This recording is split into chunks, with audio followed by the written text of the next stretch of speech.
भारत माता की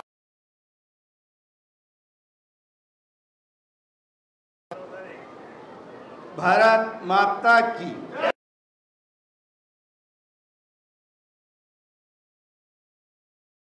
भारतीय जनता पार्टी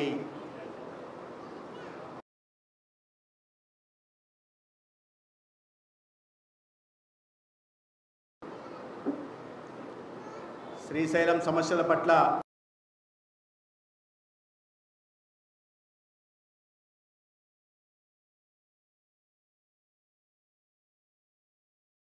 ఈసారి శ్రీశైలం నియోజకవర్గం వెనుకబాటుతనం గురించి తెలియజేస్తూ ముఖ్యంగా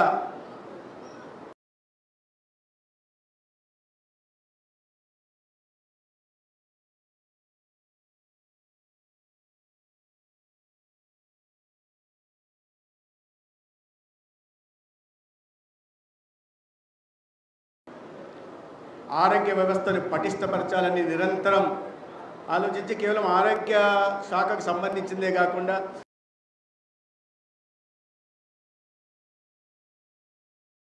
నియోజకవర్గం అభివృద్ధి కోసం నిరంతరం పరితపించే శ్రీశైలం నియోజకవర్గ శాసనసభ్యులు సోదరులు గుడ్డా రాజశేఖర రెడ్డి గారు హైదరాబాద్ అంటే మాకు అడ్డా అని చెప్పి ఒక బాండ్ మీద రాసేసుకొని మమ్మల్ని జయించేవాడు లేడు, మమ్మల్ని ఎదిరించేవాడు లేడు అన్ని విరవీగుతున్న వారికి జాతీయవాద భావంతో నేనున్నానని ఒక సోదరి ముందుకొచ్చి వారి గుండెల్లో రైళ్లు పరిగెత్తించి మొన్నటి ఎన్నికల్లో ఓటమి అంచుల దాకా తీసుకెళ్ళి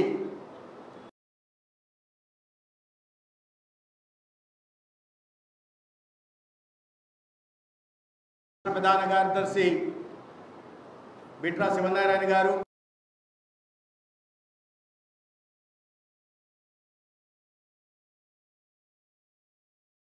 మాతా లక్ష్మమ్మ గారు, మాతా నీలమ్మ గారు, తెలుగుదేశం పార్టీ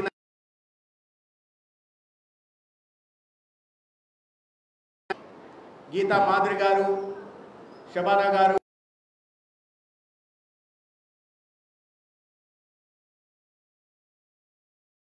ఇతర కూటమి నాయకులకి, బ్రహ్మరాంబ సమేత నిలవై ఉన్న శ్రీశైలం నుంచి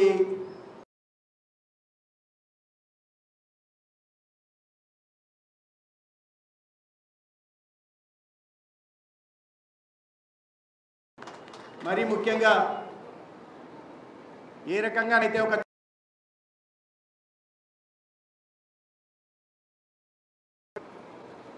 శివార్చన చేయడం కోసం ఒక చిన్న పాప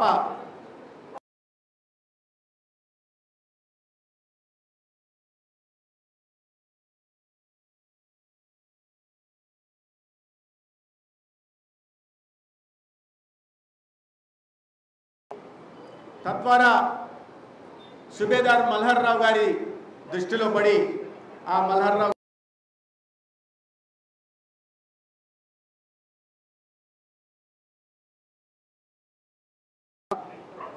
రాణి అహల్యాబాయి హోల్కర్ గారి అద్భుత అంతే అందంగా అంతే ముద్దుగా ఎక్కడికి వెళ్ళింది బాబా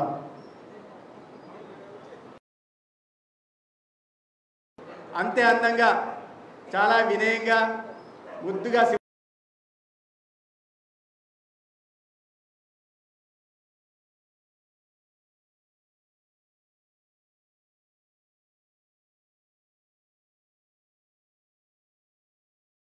ఇప్పుడే వేషం మార్చేసి వచ్చింది.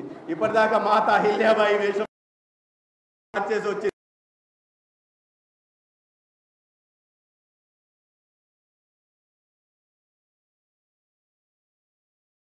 చెప్పి జాతీయవాద భావాల్ని నింపి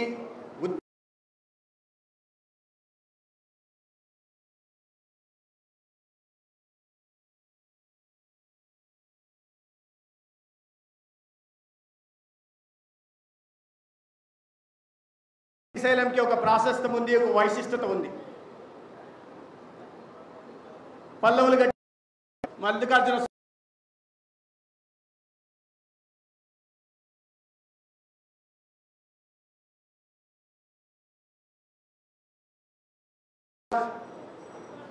తను ఒక రకం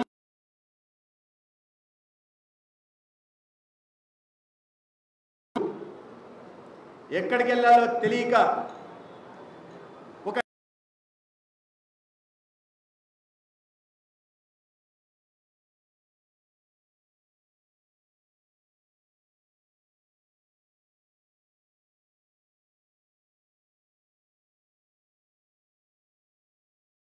గడ్డి మీద శివాజీ మహారాజ్ ఛత్రపతి శివరాజ్ మహారాజ్ నెలకొల్పారు. ఈ కార్యక్రమాన్ని మీ అందరి మధ్య జరుపుకోవడం నాకు నిజంగా ఆనందంగా ఉంది.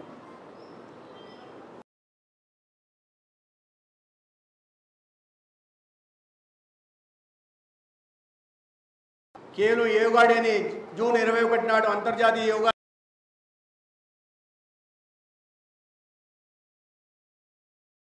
ఒక్కొక్క రోజు ఒక థీమ్తో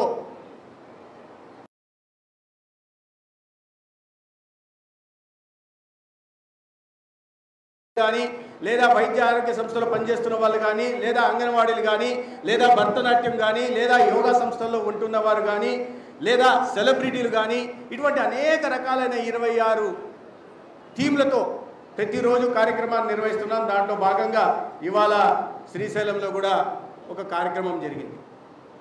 106 పుణ్యక్షేత్రాలను కానీ లేదా టూరిస్ట్ డెస్టినేషన్స్ కానీ పర్యాటక కేంద్రాలను కానీ లేదా ప్లేసెస్ ఆఫ్ ఇంపార్టెన్స్ మన పక్కన ఉన్న మహానంది కానీ లేదా బెలూమ్ గుహ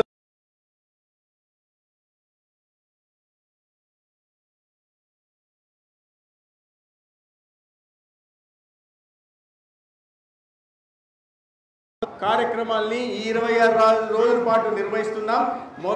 చివరిగా జూన్ 21వ తేదీ ఈ దేశ గౌరవ ప్రధానమంత్రి మన అందరి ప్రియ నాయకుడు ఇవాళ విశ్వ నాయకుడిగా ప్రపంచం ముందు ఆవిష్కరించబడిన నరేంద్ర మోడీ గారు ఈ రాష్ట్రానికి వస్తున్న సందర్భంగా దాదాపు 2 కోట్ల మందితో ఒకే రోజు యోగా ప్రాక్టీస్ చేసే కార్యక్రమాన్ని చాలా సమర్థవంతంగా నిర్వహించే బాధ్యతని రాష్ట్ర ముఖ్యమంత్రి చంద్రబాబు నాయుడు గారు తీసుకున్నారు.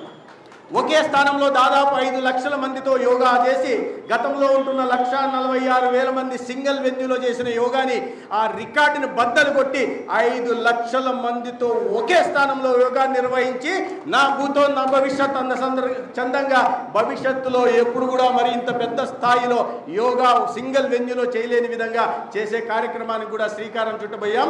దాంట్లో మీరు అందరూ కూడా భాగస్వాములు కావాల్సిందిగా నేను కోరుకుంటున్నాను. రాజశేఖర్ రెడ్డి గారు నేను ఇప్పుడే చెప్పాను, వారు నేను వచ్చినప్పటి నుండి ఈ సమస్యలు చెప్తా ఉన్నారు, ఆ ఇబ్బందులు చెప్తున్నారు. ఇక్కడ అంటే దాని ఉద్దేశం ఏంటంటే సమస్యలు చెప్పి నన్ను డిప్రెషన్లోకి పంపే ఉద్దేశం మార్గం వెతుక్కుంటున్నారు ఆయన. అందుకని అన్నారు మెడికల్ కాలేజ్ అంటే నేను చెప్పాను రాజశేఖర రెడ్డి గారు ఈ చిన్న పొరపాటు, ఎందుకంటే బుడ్డా అనేసరికి నాకు చాలా సంవత్సరాలుగా నా సోదరుడు బుడ్డా శ్రీకాంత్ రెడ్డి గారి పేరు చెప్పి చెప్పి చెప్పి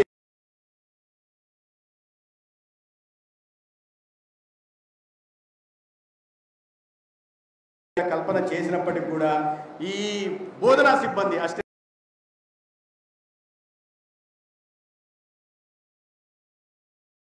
భవనాలు ఉండవు, వాళ్ళ పిల్లలు చదువుకోవడానికి సరైన స్కూల్ ఉండదు, వసతులు లేవు. కాబట్టి రావడం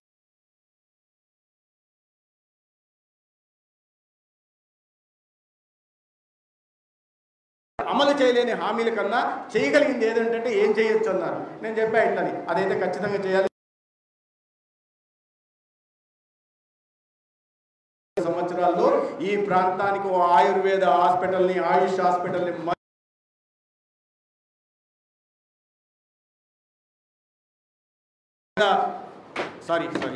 లేదా ఈ శ్రీశైలం నియోజకవర్గంలో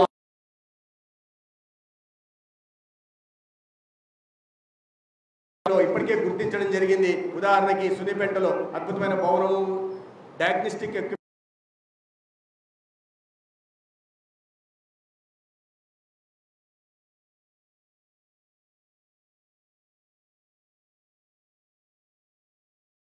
ఖాళీలు పూరించడానికి కూడా డిపిసి నిర్వహించి రాబోయే 2 నెలల్లో ఏ స్పెషలిస్టులు అయితే సున్నిపేట సిఎస్సికి ఇతర ప్రాంతాలకు అవసరం ఉందో వాటిని కూడా పూర్తి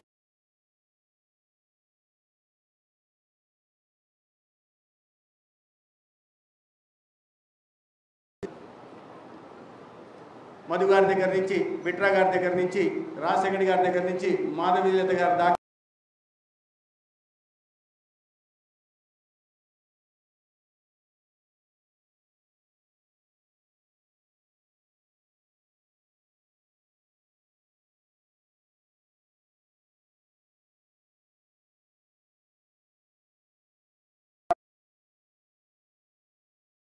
ఒక రాజమాతగా కూడా ఒక రాజనీతిజ్ఞతో పరిపాలనని సాగించారు.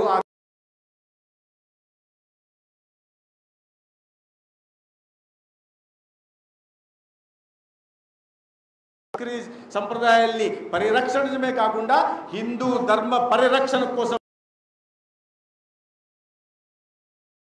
అటువైపు కాశ్మీర్ నుంచి రామేశ్వరం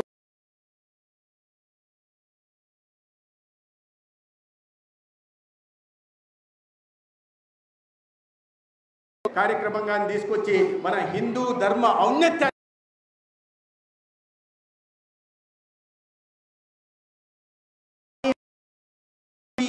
ఈ వేదిక నుంచి మాట్లాడుకుంటున్నామంటే 300 సంవత్సరాల క్రితం తను నాటిన బీజం ఇవాళ దేశవ్యాప్తంగా ప్రతి చోట మనకు కనిపిస్తూ ఉంది. కాబట్టి ఆయన గొప్పతనాన్ని ఇవాళ కీర్తించడం కోసం తన గొప్పతనాన్ని ఒక మాట్లాడుకునే వెళ్ళిపోతుందే సరిపోతుందా? ఇవాళ ఒకరోజు రాని ఆమె జయంతి సందర్భంగా మనం మాట్లాడుకుంటే సరిపోతుందా? కాదు. ఆమెను చూపిన మార్గంలో నడవాల్సిన అవసరం లేదా? ఆమె ఏ ఆశయాలను పాటించిందో దాన్ని కొనసాగాల్సిన బాధ్యత మన మీద లేదా? ఏ మార్గం అయితే తను అనుసరించి ఇవాళ కూడా 300 సంవత్సరాల తర్వాత కూడా దేశ ప్రజలు తన గురించి ఆలోచించే రకంగా ఒక గొప్పగా జీవించిందో దాన్ని భావి తరాలకు తెలియజెప్పాల్సిన బాధ్యత మన మీద లేదా? ఉంది. దానికోసమే ఇవాళ మనం కార్యక్రమాన్ని నిర్వహించుకుంటున్నాం. ఆమె గురించి గొప్పగా మాట్లాడుకున్నాం. చెప్పారు ఏ రకంగా చిన్న వయసులోనే, ఊహ తెలియని వయసులోనే ఒక ఇంటికి భార్యగా వెళ్లాల్సి వచ్చింది. మాల్వా సంస్థానానికి, మాల్వా రాజ్యంలో అసమర్థుడు, విలాసాలకు అలవాటు పడితే మామగారి నుంచి స్ఫూర్తి పొంది ఆయన తెలియకుండా బిడ్డల చదువు కోసమో దేనికోసం వాడుతుంటారు.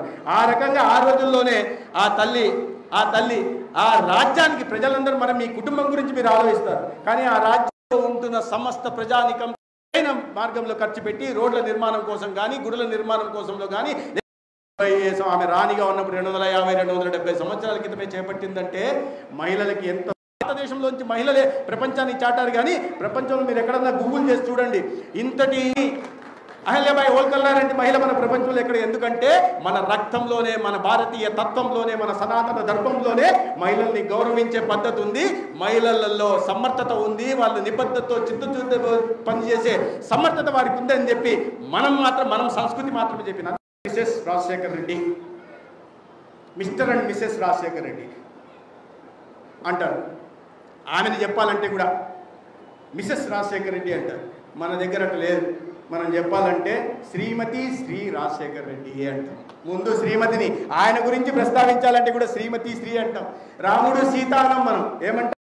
కృష్ణ రాధానం ఏమంటాం? అంటే మహిళలకి పెద్దపీట వేసి మహిళల్ని గౌరవించే సంస్కృతి మనది.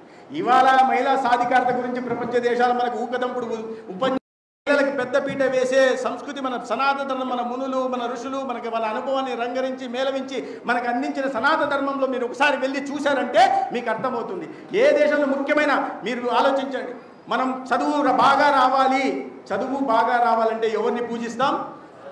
చదువుల తల్లి ఎవరు అంటే అప్పుడు ఎడ్యుకేషన్ మినిస్టరు సరస్వతి.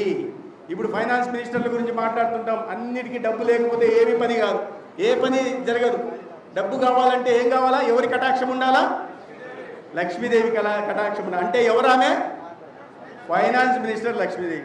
చూడండి, ఎడ్యుకేషన్ మినిస్టర్ లక్ష్మీదేవి. చాలా ముఖ్యమైన విభాగాలు ఇవి. Education minister Saraswati, finance minister.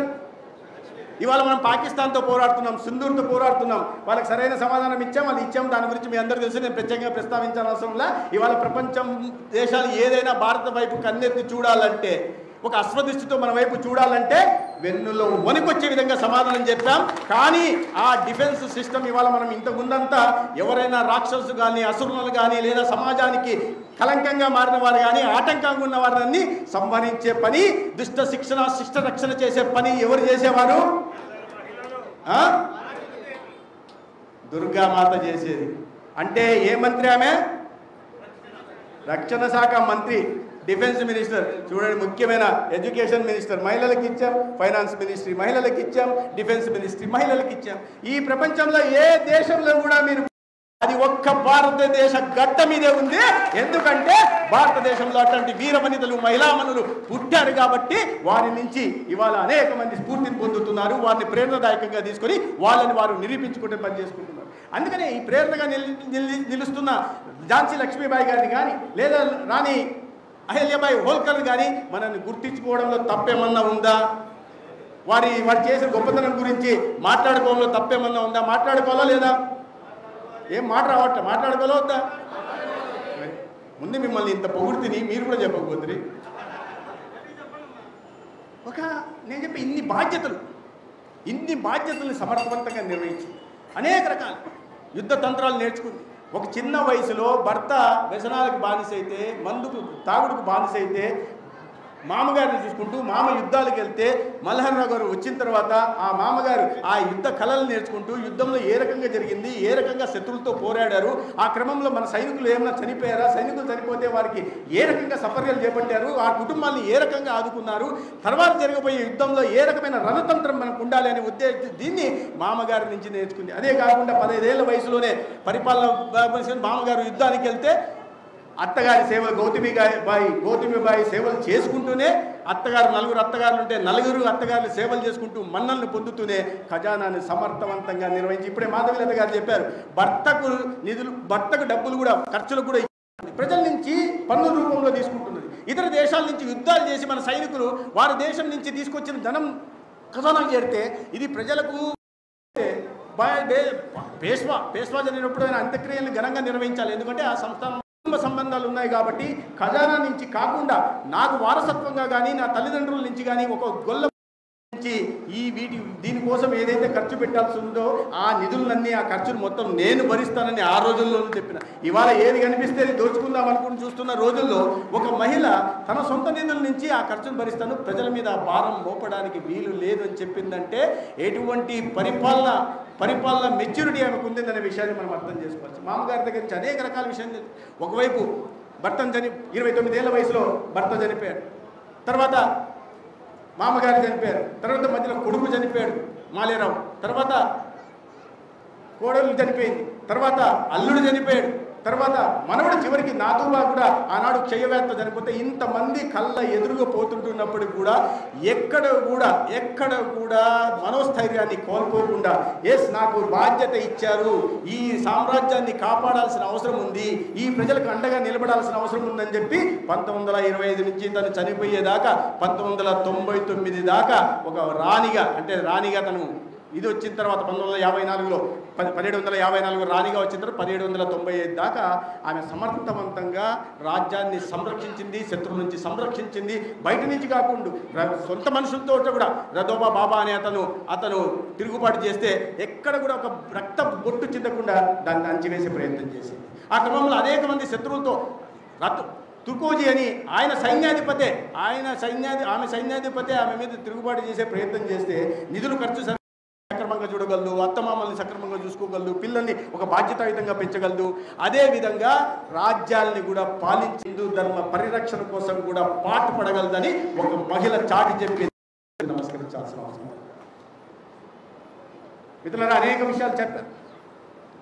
ఏ రకంగా ప్రజలకు అండగా నిలబడిందో, ఏ రకంగా ఆనాడు ఒక మహిళ బ్రిటిషర్లు వచ్చేసి కొత్త ఆయుధాలు తీసుకొస్తుంటే ఆనాడు ఫిరంగులు మనకు దానికి ఉండే కాదు, ఫిరంగుల కర్మాగారాన్ని కూడా స్థాపించింది.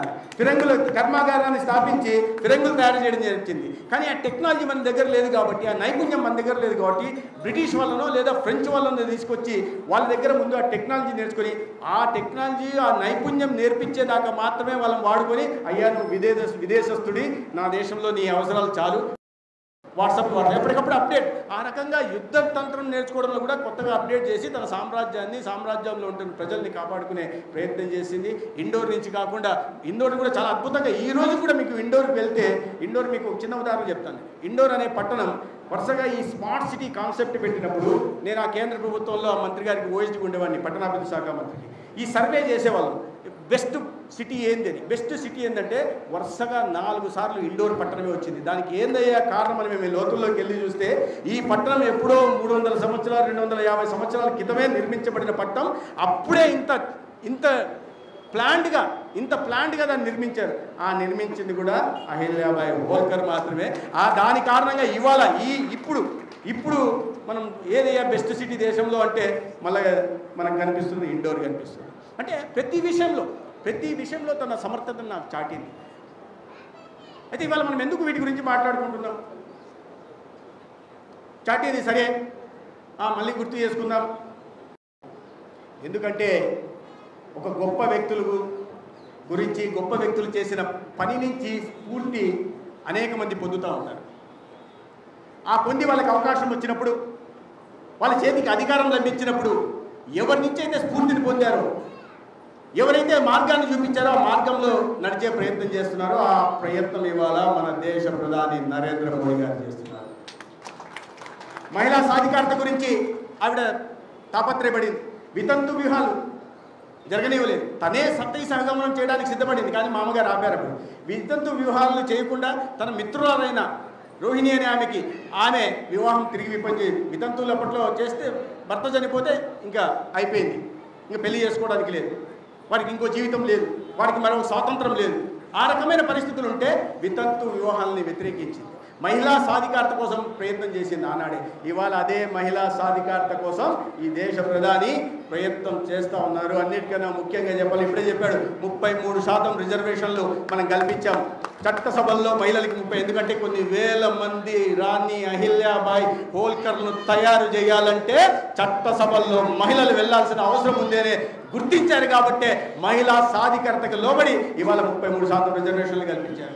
అనేక రకాలైన కార్యక్రమాలు తీసుకొని ఇవాళ జన్ధన్ కార్యక్రమం తీసుకొచ్చి ముద్రా యోజనలు 52 కోట్ల ముద్ర రుణాలు దేశంలో ఇస్తే 33 లక్షల కోట్లు దానికోసం ఖర్చు పెడితే అత్యధికంగా ముద్ర రుణాలు పొందిన వాళ్ళు ఎవరయ్యా అంటే 69% మహిళలే ఉన్నారు. అంటే ఇది మహిళా సాధికారత కోసం తీసుకొచ్చింది.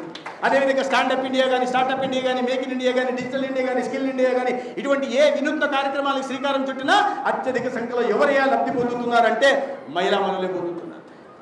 అది ఎన్ని కాకుండా ఒక చిన్న విషయం మనం ఎప్పుడు గుర్తించాం, మనం ఎప్పుడు ఆలోచించాం. మహిళా సాధికారత అంటే పెద్ద సంక్షేమ పథకాలు తీసుకురావడమేనా, లేదా అభివృద్ధి కార్యక్రమాలు తీసుకురావడమేనా, లేదా పథకాలకి ఎక్కువ లబ్ధి చేకూర్చడమేనా? కాదు, ఆత్మగౌరవాన్ని నిలపడం కూడా ఉంటుంది.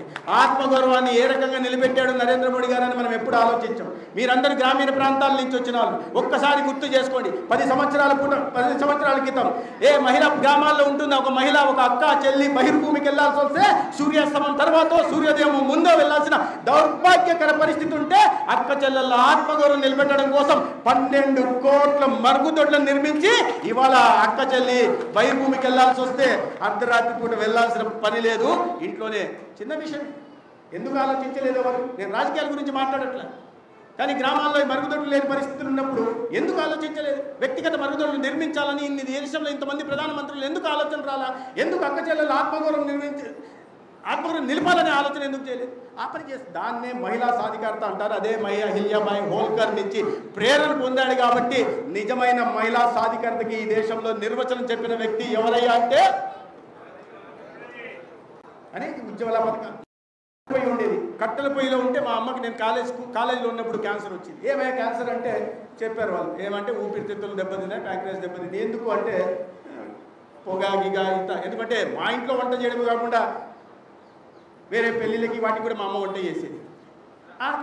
క్యాన్సర్ వచ్చింది. కానీ ఆ రోజు మేము పరిస్థితి, నేను చిన్నవాడిని, మా అమ్మ ప్రాణాలను నిలబెట్టుకోలేకపోయా, ఏం చేయలేకపోయా. అటువంటి ఒక పేద కుటుంబంలో, ఒక టీ అమ్మే కుటుంబంలో పుట్టాడు కాబట్టి, ఆ పేదల కష్టాలు కడగళ్ళు చూశాడు కాబట్టి, వాటి నుంచి దూరం చేయడం కోసం అటువంటి ఏ అక్క తల్లి మళ్ళీ క్యాన్సర్ కారణంగా చనిపోకుండా చేసే భాగంగా ఇవాళ ఉజ్వల కార్యక్రమాన్ని తీసుకొచ్చి 9,60,00,000 ఉచిత సిలిండర్ కనెక్షన్లు ఇవ్వడమే కాకుండా సబ్సిడీని ఇచ్చి ఇవాళ పొగ చూరు కారణంగా అక్క చెల్లి క్యాన్సర్ బారిన పడకుండా నా స్వానుభవంలో ఉన్న విషయాన్ని నేను చెప్తున్నా. అది మహిళా సాధికారత.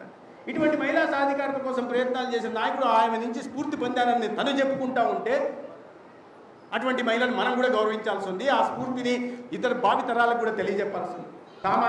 సామాజిక న్యాయం గురించి మాట్లాడుతుంటాం. ఇవాళ వాళ్ళైనా ఏ కులానికి సంబంధించిన వాళ్ళైనా వాళ్ళకి న్యాయబద్ధంగా రాజ్యాంగబద్ధంగా లభించాల్సిన కేంద్ర ప్రభుత్వం కానీ రాష్ట్ర ప్రభుత్వ సంక్షేమ పథకాలు అందాల్సి ఉందో ఎటువంటి రాజకీయ వివక్ష లేకుండా ఇవాళ అందించే ప్రయత్నం చేస్తున్నాం. దానికే సామాజిక న్యాయం అంటున్నాం. ఇవాళ బీసీలకి ఇవాళ కులగణన చేపట్టిన కొన్ని దశాబ్దాలుగా 1931 నుంచి కులగణన చేయకపోతే ఇవాళ మళ్ళీ అహిల్యాబాయి హోల్కర్ నుంచి వారి సామాజిక న్యాయం నుంచి పేరున పొందిన నాయకుడే ఇవాళ ఈ దేశంలో బీసీలకు కులగణన చేపడుతున్నాడు. అదే నాయకుడే ఎస్సీ ఎస్టీలకి మళ్ళా 10 సంవత్సరాల పాటు చట్టసభల్లో రిజర్వేషన్లు కల్పిస్తూ చట్టాన్ని తీసుకొచ్చాడు. అదే నాయకుడే ఇవాళ అగ్రవర్ణాల్లో ఉంటున్న పేదలకు కూడా రిజర్వేషన్ ఉండాల్సిన అవసరం ఉంది కాబట్టి రాజ్యాంగబద్ధంగా లభిస్తున్న 50% రిజర్వేషన్లకు ఎటువంటి ఆటంకం కలగకుండా అదనంగా 10% రిజర్వేషన్లు తీసుకెళ్లి పేద ప్రజలకు అండగా నిలబడుతున్నాడు. అదే సామాజిక న్యాయానికి నిజమైన నిర్వచనం. ఆ నిర్వచనం తీసుకుంటూ చెప్పే నాయకుడు ఇవాళ ఆ అహిల్యాబాయి హోల్కర్ నుంచే ప్రేరణ పొందాడనే విషయాన్ని మనం గర్వంగా చెప్పుకోవాల్సిన అవసరం. సామాజిక న్యాయం ఒకవైపు, మహిళా సాధికారతకు వైపు, పరిపాలన ఖర్చు పెట్టనీయకుండా చూసేది. ఇవాళ ఖర్చు పెట్టనీయకుండా భర్తకే డబ్బులు ఇచ్చేది కాదు. ఎందుకంటే సంరక్షకుడు. ఈ దేశానికి ముఖ్యమంత్రి, ఈ రాష్ట్రానికి ముఖ్యమంత్రి అయినా, దేశానికి ప్రధానమంత్రి అయినా రాష్ట్ర ప్రజలకు సంరక్షకుడుగా ఉంటాడు కానీ ఆస్తి మీద పెత్తనం చేయడానికి కాదు.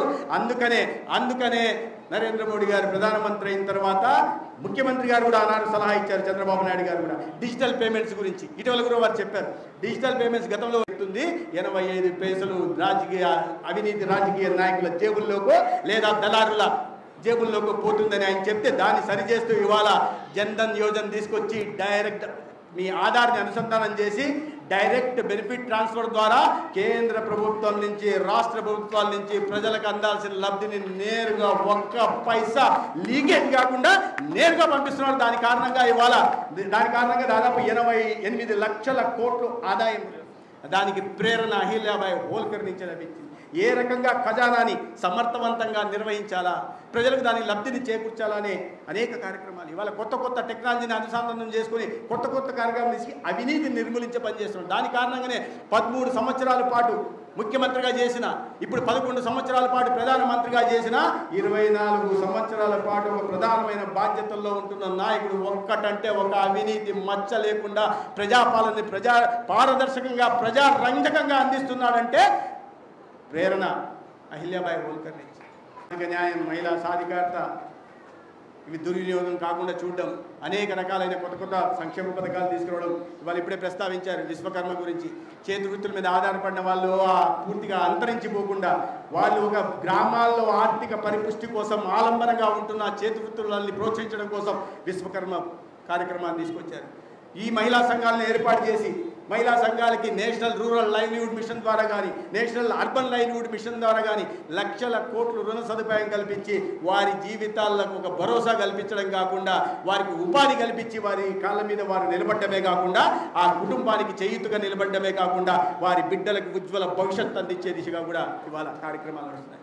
ఆయుష్మాన్ భారత్ కింద 55 కోట్ల మందికి ఉచితంగా 5 లక్షల రూపాయల దాకా వైద్య సాయం అందిన.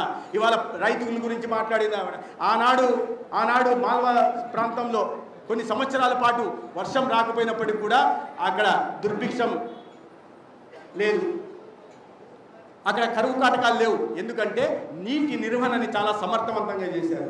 ఇవాళ కూడా పిఎంకిసి సించాయి యోజన తీసుకొచ్చి నీటి సమర్థం చేసుకుంటున్నారు. అనేక రకాలైన కొత్త పర్ డ్రాప్ మోర్ క్రాప్, ఒక్కొక్క నీటి చుక్క కూడా వేస్ట్ కాకుండా ఇవాళ సూక్ష్మ వ్యవసాయం సేద్యం కానీ అంటే డ్రిప్ ఇరిగేషను వీటి కొత్త కొత్త పథకాలు తీసుకురావడమే కాకుండా మన రాష్ట్రంలో కూడా మన రాష్ట్రానికి జీవనాడిగా ఉంటున్న పోలవరంకి 100కు 100% 55,000 కోట్ల నిధులతో ఇవాళ పోలవరం కూడా నిర్మించడానికి నిధులు ఇస్తున్నారు. ఇవన్నిటి కూడా రైతులు ఒక సమాజంలో ఉంటున్న ఒక వర్గమే కాకుండా సమాజంలో ఉంటున్న ప్రతి ఒక్కరిని కూడా, అందుకనే సబ్కా సాత్ సబ్కా విశ్వాస్ అనే పేరుతో అందరి అభివృద్ధి కోసం అందరి సంక్షేమం కోసం ప్రయత్నం చేసే ప్రేరణ ఎక్కడి నుంచి లభించింది అయ్యా అంటే అక్కడి నుంచి లభించింది. అందుకనే మన అందరికీ ఆదేశాలు ఇచ్చారు. అయ్యా నేను ఫలానా తల్లి నుంచి, ఫలానా వీరమాత నుంచి, ఫలానా పుణ్యశ్లోక నుంచి నేను ప్రేరణ పొందాను. దాని కారణంగానే నేను ఏదన్నా ఈ దేశానికి మంచి పని చేయడానికి ప్రయత్నం చేస్తున్నాను. ఏదైతే ఎన్డీఏ ప్రభుత్వాలు ఉన్న చోట మంచి పనులు చేయడానికి ప్రయత్నం చేస్తున్నామో దానికి అన్నిటికీ కారణం ఆమెను మనం గుర్తించుకోవాల్సిన అవసరం ఉంది. ఇవన్నీ కాకుండా గతాన్ని మర్చిపోయిన వాడికి భవిష్యత్తు ఉండేది అనే విషయాన్ని మనం గుర్తుపెట్టుకోవాలి. గతాన్ని ఏనాడు మర్చిపోకూడదు. మన ఘనమైన వారసత్వం గురించి మనం ఆలోచించుకోవాలి. అందుకనే మోడీ గారు ఒక ఇది తెచ్చారు. దానికి కూడా స్ఫూర్తి ఆమె నుంచే. వికాస్ బి అభివృద్ధి, వారసత్వం కూడా. విరాసిత్ అంటే వారసత్వం. మన వారసత్వం ఇవాళ ఎక్కడ అహిల్యాబాయి గారు ఎక్కడ ఈ ప్రాంతానికి వచ్చి ఇక్కడ ఆలయ పునరుద్ధరణ కోసం నిధులు తీసుకురావడం ఏంటి? ఎక్కడ రామేశ్వరంలో ముఖ్యమంత్రి గారు కూడా ప్రత్యేకంగా ఆయుష్ దీని గురించి చెప్తూనే చెప్పారు, చాలా పెద్దగా చేయాలి. మేమేదో 2 లక్షలతో చేద్దామంటే 2 లక్షలు కాదు. ఎన్డీఏ ప్రభుత్వాలు ఉన్న చోట ప్రతి చోట కూడా ఈ రకమైన నాయకత్వం నడుస్తూ ఉంది. కొంతమంది ఉంటారు ఇప్పటికి కూడా మన ధర్మం తక్కువ, మనమంతా హిందువులంటే తక్కువ, భారతదేశం అంటే తక్కువ. మనం ఈ దేశంలో ఉంటున్న 145 కోట్ల మంది భారతీయులు ఎవరు ఉన్నారో వారు ఏ ధర్మం ఆచరించినా అది జీవన విధానం. అంతేగాని ఏ ధర్మం ఆచరించినా ఈ దేశంలో పుట్టినవాడు ప్రతి ఒక్కడు కూడా భారతీయుడుగానే చేస్తాం. ఆ ప్రతి ఒక్కడు కూడా భారతీయుడికి దేశానికి విధేయంగా ఉండాలని కోరుకుంటాం. ఆ రకంగా ఈ భవిష్యత్తు కొనసాగుతుందని ఏదైతే మనం అందరం కలలు కంటున్నామో మన ఘనమైన వారసత్వ సంపదకు ప్రతీకగా మన దేశం నిలిచేది. దీన్ని మళ్ళీ గతించిన పునర్వైభవం విశ్వగురువుని మళ్ళీ రాబోయే రోజుల్లో కొన్ని రోజుల్లో చూస్తాం. ఆర్థిక నిర్వహణ గురించి చెప్పాం. ఆర్థిక నిర్వహణ ఒక నాయకుడు ఇన్ఫ్లేషన్ ద్రవ్యోల్బణం ఎక్కువ ఉండి అతి తక్కువ విఫలమైన నిర్ణయాలు ఎక్కడో 10వ స్థానంలో కునారిల్లుతున్న దేశ ఆర్థిక వ్యవస్థని ఇవాళ స్థానాన్ని నిలబెట్టాలంటే ఎటువంటి ఆర్థిక నిర్వహణ ఈ దేశ నాయకత్వం చేస్తూ ఉందనే విషయాన్ని మనం గుర్తుపెట్టుకోవాల్సింది. ఇది కొనసాగుతుంది. రాబోయే రోజుల్లో భారతదేశం అతి పెద్ద ఆర్థిక వ్యవస్థల్లో మనం స్వాతంత్రం సిద్ధించి 100 సంవత్సరాలు పూర్తి చేసుకుంటున్న సందర్భంగా ఒక వికసిత భారత్ నిర్మాణం అవుతుంది. ఈ ప్రపంచ ఆర్థిక వ్యవస్థల్లో 1 లేదా 2వ స్థానంలో భారతదేశం చేరి తీరుతుంది. అటు నాయకత్వం ఇవాళ దేశం ముంగిట ఉంది. అదేవిధంగా ఈ రాష్ట్రంలో కూడా దార్శనికత కలిగిన నాయకత్వం ఉంది. స్వర్ణాంధ్ర హెల్దీ, హ్యాపీ, ఆరోగ్యకరమైన, సంపన్నమైన, సంతోషకరమైన ఆంధ్రప్రదేశ్ నిర్మాణం కూడా జరిగి తీరుతుంది. ఈ సందర్భంగా మీ అందరినీ కలిసే అవకాశం కలిగించినందుకు నిర్వాహకులకు ధన్యవాదాలు తెలియజేసుకుంటూ సెలవు తీసుకుంటారు. భారత్ మాతా కీ, భారత్ మాతా కీ. ధన్యవాదాలు.